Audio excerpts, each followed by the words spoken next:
আপনারা শুনছেন radio Bikrampur ৯৯.২ FM। প্রাণের কথা মনে সুর, রেডিও বিক্রমপুর 99.2 FM।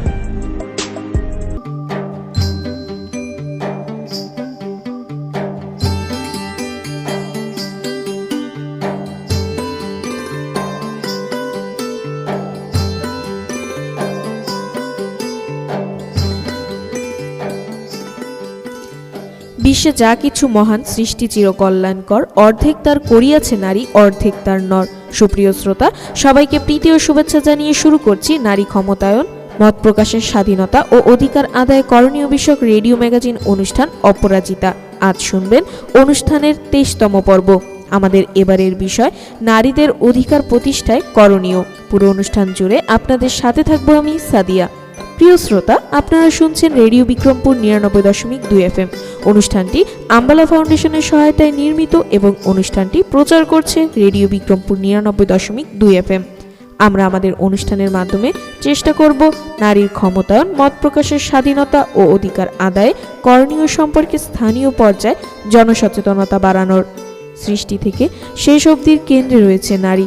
হাজার রূপ একটি নারী, যেন রহস্যের ভাণ্ডারী, কখনো মা, বোন বা প্রিয়তমা স্ত্রী। তাদের জন্যই সুন্দর ধরনী স্রষ্টার করিগরি। নারী স্রষ্টার এক বিস্ময়কর সৃষ্টি। যদিও নর ও নারী এই দুয়ের মিলিত রূপই সুন্দর ও সাফল্যময় এক পৃথিবী। উভয়ের মিলিত প্রচেষ্টাতে পৃথিবী আজকের এই অবস্থানে এসেছে। শ্রোতা, চলুন জেনে আসি আমাদের আজকের অনুষ্ঠানে কি কি থাকছে। আমাদের আজকের অনুষ্ঠানে থাকছে একটি প্রতিবেদন, একটি গান এবং বিশেষজ্ঞের পরামর্শ।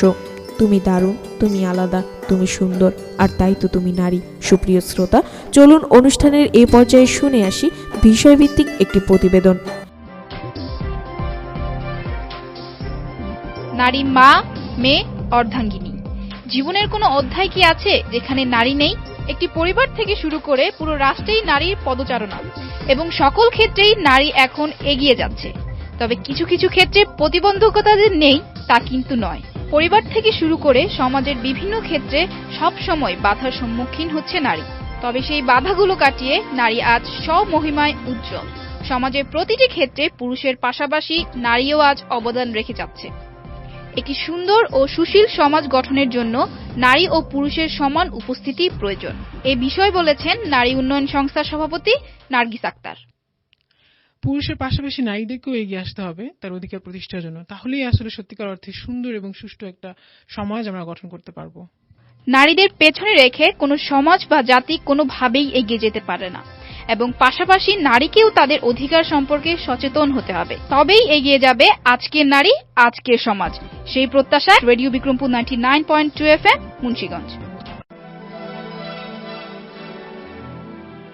বাংলাদেশ নারীদের অধিকার লাভে কঠোর আইন প্রণয়ন করেছে, কিন্তু এসব আইন থাকা সত্ত্বেও এখনো অনেক নারী বঞ্চিত এবং নির্যাতনের শিকার হচ্ছেন। অধিকার আদায়ে প্রতিনিয়ত লড়াই করছেন নারীরা। তবে এই অধিকার আদায়ে সর্বপ্রথম যেটি প্রয়োজন তা হলো সমাজের মানুষের মানসিকতার পরিবর্তন। নারীদের নিয়ে আপনার দৃষ্টিভঙ্গি বদলান, বদলে যাবে এ সমাজ। নারী তবু পায়নি আজও সমান অধিকার, নারী কেন পেল না আজও মানবাধিকার? একই সমান শ্রম দিয়ে সে পায় না সমান দাম, একই সমাজে বসত তবু পাইল না সুনাম। সুপ্রিয় শ্রোতা, চলুন অনুষ্ঠানের এই পর্যায়ে শুনে আসি বিষয়ভিত্তিক একটি গান।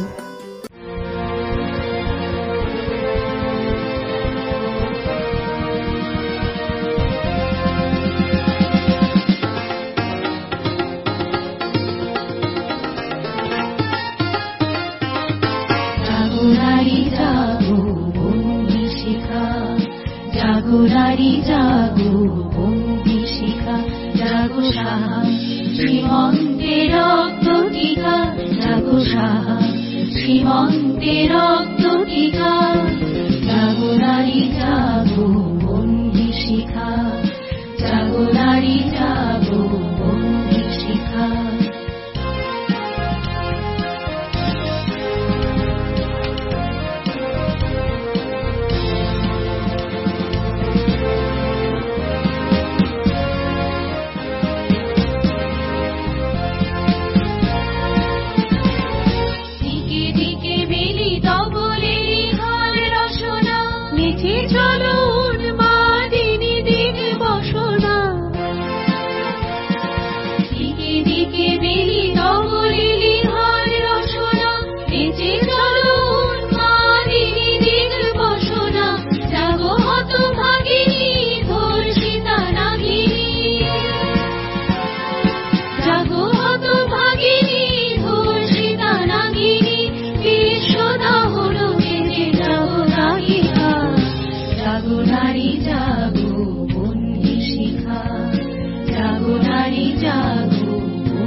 জ্বলে ওঠো ধুমায়িত অগ্নি, জাগো মাতা কন্যা বধূ জায়া ভগ্নি। জ্বলে ওঠো ধুমায়িত অগ্নি, জাগো মাতা কন্যা বধূ জায়া ভগ্নি। পতিত ধারিণী স্বর্গস্থলিতা, জাহ্নবী সমবেগে জাগো পদদলিতা। পতিত ধারিণী স্বর্গস্থলিতা, জাহ্নবী সমবেগে জাগো পদদলিতা। মেঘে আনো বালা বজ্রের জ্বালা, মেঘে আনো বালা বজ্রের জ্বালা। চির বিজয়িনী জাগো জয়ন্তিকা, জাগো নারী জাগো বন্দী শিখা। জাগো নারী জাগো বন্দী শিখা, জাগো সাহা শ্রীমন্তে রক্ত টিকা। জাগো সাহা শ্রীমন্তে রক্ত টিকা। জাগো নারী জাগো বন্দী শিখা, জাগো নারী জাগো বন্দী শিখা। জাগো নারী জাগো বন্দী শিখা। বাংলাদেশের সংবিধানের ২৭ ধারায় সব নাগরিক সমান আশ্রয় লাভের অধিকারী বলে উল্লেখ রয়েছে। রাষ্ট্র নারী পুরুষের ক্ষেত্রে কোনো বৈষম্য রাখবে না। আইনের দৃষ্টিতে সব নাগরিক সমান অধিকারী। তাই নারীকে তাদের নিজস্ব অধিকার হতে বঞ্চিত না করে তাদেরকে তাদের প্রাপ্য অধিকার লাভে সহায়তা করুন।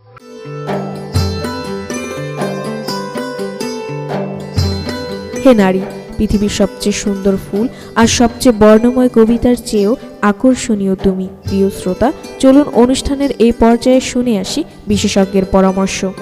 আমাদের দেশে যে নারী সমাজ আছে, এই নারী সমাজ সম্পর্কে আমাদের দেশের সংবিধানে এবং প্রচলিত আইনে তাদের বিভিন্ন দেশে যেমন নারীদের প্রতি যেমন সমস্যা আছে, বিভিন্ন সমাধানও আছে। সংবিধানের ২য় ভাগের ১০ অনুচ্ছেদে আছে যে জাতীয় জীবনে মহিলাদের অংশগ্রহণ, সর্বস্তরে জাতীয় জীবনে মহিলাদের অংশগ্রহণ নিশ্চিতকরণ, এটা বলা হয়েছে। সেকেন্ডলি কথা হলো যে সংবিধানের ২৭ অনুচ্ছেদে আরো বলা আছে যে আইনের দৃষ্টিতে সমতা, অর্থাৎ এখানে নারী পুরুষ যারাই আছেন তারা সকলে প্রত্যেককে সমান। বিশেষ করে সংবিধানের মধ্যে এই ২টা অনুচ্ছেদ সম্পর্কে নারীদেরকে বিশেষভাবে নারী ব্যাপারে উল্লেখ করা হয়েছে। এছাড়া সংবিধানের আরো বিভিন্ন অনুচ্ছেদে আছে, বাট এই ২টো অনুচ্ছেদেই পূর্ণাঙ্গভাবে বলা হয়েছে। তা আমাদের দেশে যে নারী ও শিশু নির্যাতন দমন আইন সংশোধন ২০০৩, সেখানে নারীরা বিভিন্ন সমস্যার সম্মুখীন হয়। সেখানে যেমন আছে যে আমাদের নারী শিশু নির্যাতন দমন আইন ২০০৩-এর ৪-১ আছে, যেটা কোনো দহনকারী পদার্থ দ্বারা যদি কোনো নারীকে মৃত্যু ঘটানোর চেষ্টা করেন, তাহলে উক্ত ব্যক্তির মৃত্যুদণ্ড বা যাবজ্জীবন কারাদণ্ড এবং ১ লক্ষ টাকা জরিমানা। আর যদি আহত করলে সেখানে তার আহত করলে যেমন শ্রবণ শক্তি, দৃষ্টিশক্তি, মুখমণ্ডল, স্তন বা যৌনাঙ্গ যদি তার যদি নষ্ট হয়, সেখানেও তার মৃত্যুদণ্ড বা যাবজ্জীবন কারাদণ্ড এবং অতিরিক্ত অর্থদণ্ডে ১ লক্ষ টাকা জরিমানা। এছাড়া এই কয়েকটা জায়গা ব্যতীত অন্য কোনো জায়গায় যদি তার যদি এই দাহ্য পদার্থ দ্বারা যদি তার যদি ক্ষতি হয়, সেই ক্ষেত্রে তার একটা ব্যক্তি সাজা হতে পারে 14 বছর এবং সর্বনিম্ন 7 বছর এবং 50,000 টাকা অর্থদণ্ড। আর নিক্ষেপ যদি করে, দাহ্য পদার্থ নিক্ষেপ করে, সেখানে যদি ক্ষতি না হয়, তারপরে 7 বছর সর্বোচ্চ এবং সর্বনিম্ন 3 বছর এবং 50,000 টাকা জরিমানা। ইভেন আমাদের যে নারী শিশু আইনের 5 ধারা আছে, সেখানে 5 ধারা কেউ যদি নারী পাচার করে তার মৃত্যুদণ্ড, যাবজ্জীবন কারাদণ্ড বা 20 বছর, তবে সর্বনিম্ন 10 বছর হবে। তারপর 7 ধারা অপহরণ আছে। অপহরণে যদি কোনো নারীকে যদি অপহরণ করা হয়, তাহলে সেখানে তার যাবজ্জীবন বা 14 বছর এবং ইহার অতিরিক্ত অর্থদণ্ড দণ্ডিত করা হয়। তারপরে আমাদের দেশে যে 8 ধারা আছে, কোনো নারীকে যদি আটক রেখে মুক্তিপণের আদায় করা হয় এবং মুক্তিপণ দাবি করা হয়, সেই ক্ষেত্রে সেই ব্যক্তির মৃত্যুদণ্ড বা যাবজ্জীবন সশ্রম কারাদণ্ড এবং অতিরিক্ত অর্থদণ্ড দণ্ডিত হবে। এরপরে আমাদের 9 ক আছে, কোনো নারীর সম্মতি ছাড়া তাকে সম্ভ্রম হানি করিলে বা আত্মহত্যার প্ররোচনা করিলে সে ব্যক্তি সর্বোচ্চ 10 বছর এবং সর্বনিম্ন 5 বছর। আমাদের নারী শিশু 9-1 আছে, কোনো নারীকে ধর্ষণ করিলে, যদি ধর্ষণ করে, তাহলে সেই ব্যক্তি যাবজ্জীবন সশ্রম কারাদণ্ড এবং ইহার অতিরিক্ত অর্থদণ্ড। এবং 9-2 আছে ধর্ষণের ফলে মৃত্যুদণ্ড, যদি কারো মৃত্যু হয় তাহলে সেই ব্যক্তির মৃত্যুদণ্ড, যাবজ্জীবন কারাদণ্ড এবং অতিরিক্ত 1 লক্ষ টাকা জরিমানা আছে। এবং এই 9-3 আছে এই ক্ষেত্রে ধর্ষণের ফলে যদি কেউ আহত হয় তাহলে তার আহত হইলে তখন সেই যার দ্বারা এই অপরাধটা সংঘটিত হয়েছে তার মৃত্যুদণ্ড বা যাবজ্জীবন কারাদণ্ড এবং অতিরিক্ত 1 লক্ষ টাকা জরিমানা আছে। আর 4 কতে আমাদের আছে মৃত্যু বা আহত করার, ধর্ষণের ফলে মৃত্যু বা আহত করার চেষ্টা করলে সেখানে তার যাবজ্জীবন সশ্রম কারাদণ্ড এবং অর্থদণ্ড। আর ধর্ষণ হয়নি বা ধর্ষণের যদি চেষ্টাও করে তারপরও তার সর্বোচ্চ 10 বছর এবং সর্বনিম্ন 5 বছর এবং অর্থদণ্ডে দণ্ডিত। আবার পুলিশ হেফাজতে থাকাকালীন, যেখানে 9-5 বলা হয়েছে, পুলিশ হেফাজতে থাকাকালীন যদি কোনো নারী ধর্ষিত হয়, যার হেফাজতে থাকাকালীন ধর্ষিত হয়েছিল, যিনি হেফাজতের দায়িত্বে ছিলেন, তার সর্বোচ্চ 10 বছর এবং সর্বনিম্ন 5 বছর এবং তার 10,000 টাকা জরিমানা আছে। এরপরে আসা যাক আমাদের যে নারী শিশুর 10 ধারাটা, এই 10 ধারাটা যেটা হলো যৌন পীড়ন। কোনো নারীকে যদি যৌন পীড়ন করা হয় বা তাকে দেখে কোনো ধরনের অঙ্গভঙ্গি করে বা তাকে যদি কোনো ব্যক্তির যৌন কামনা চরিতার্থ করার জন্য যদি তার কোনো শরীরের কোনো অংশ স্পর্শ করে তাহলে সেই ব্যক্তির সর্বোচ্চ 10 বছর সাজা এবং সর্বনিম্ন 3 বছর এবং অর্থদণ্ড আছে।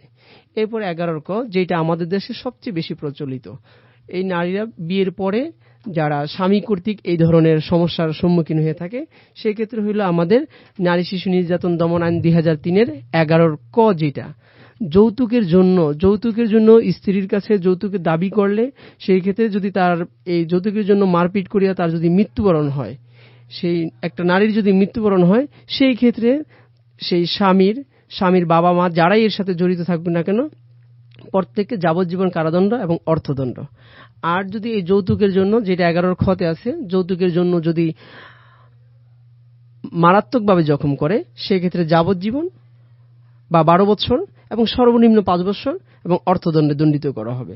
আর 11 গ, যে সমস্ত মামলা আমাদের কোর্টে সবচেয়ে বেশি প্রচলিত হয়ে থাকে সেটা হলো কাউকে যৌতুকের জন্য সাধারণ জখম করা, স্ত্রীকে সাধারণ জখম করলে সেই ক্ষেত্রে সর্বোচ্চ 3 বছরের সাজা এবং সর্বনিম্ন 1 বছর এবং অর্থদণ্ড আছে।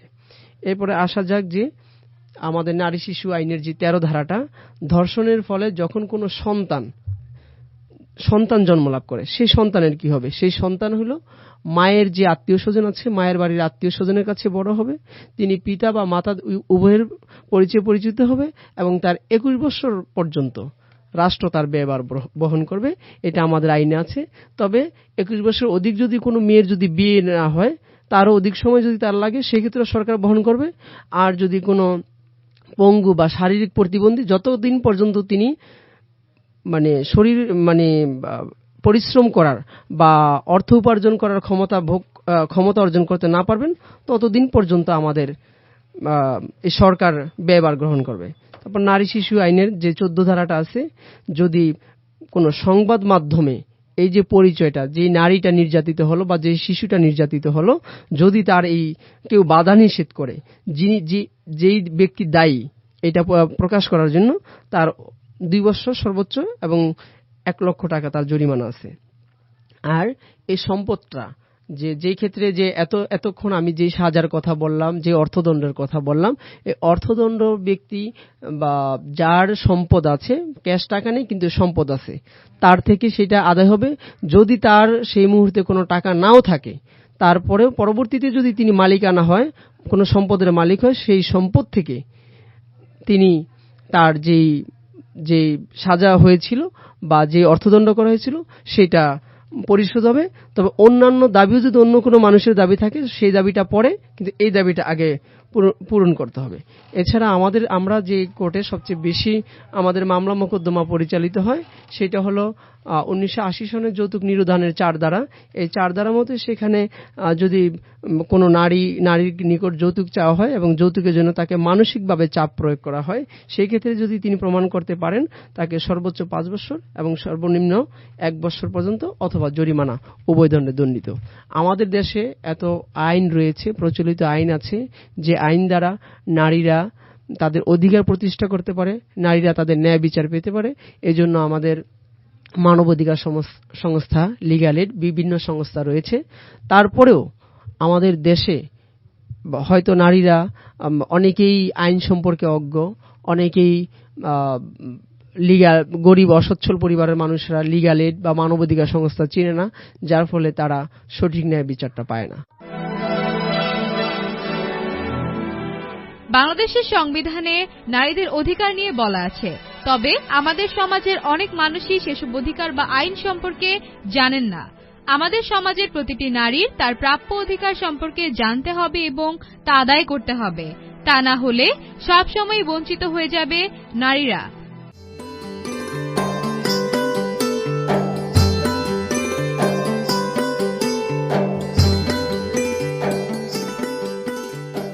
হে নারী, সমাজ গড়ার কারিগর তুমি, তোমারই মুঠোয় বিশ্বসুখ। প্রিয় শ্রোতা, আমরা অনুষ্ঠানের একেবারে শেষ পর্যায়ে চলে এসেছি। এতক্ষণ আপনারা শুনলেন নারীর ক্ষমতায়ন, মত প্রকাশের স্বাধীনতা ও অধিকার আদায় করণীয় বিষয়ক রেডিও ম্যাগাজিন অনুষ্ঠান অপরাজিতা। অনুষ্ঠানটি আমলা ফাউন্ডেশনের সহায়তায় নির্মিত। অনুষ্ঠানটি প্রচারিত হলো রেডিও বিক্রমপুর 99.2 FM এ। পুরো অনুষ্ঠান জুড়ে আপনাদের সাথে ছিলাম আমি, সাদিয়া। অনুষ্ঠানের আগামী পর্ব শুনতে আমন্ত্রণ জানিয়ে শেষ করছি আমাদের আজকের অনুষ্ঠান। সবাই স্বাস্থ্যবিধি মেনে চলুন, সুস্থ থাকুন, নিরাপদে থাকুন, আর সব সময় কান পাতুন রেডিও বিক্রমপুর 99.2 FM এ। এবার বিদায়ের পালা। তার আগে জানিয়ে দেব আজ আমরা অপরাজিতার এই আয়োজনে সাথে ছিলাম। উপস্থাপনায় আমি সাদিয়া, প্রকৌশল সহযোগিতায় ছিলেন মামুনুর রশিদ। অনুষ্ঠানটি নির্দেশনা ও পরিকল্পনায় ছিলেন মোহাম্মদ আওলাদ হোসেন খান শিবলি। অনুষ্ঠানটি প্রচার করছে রেডিও বিক্রমপুর 99.2 FM।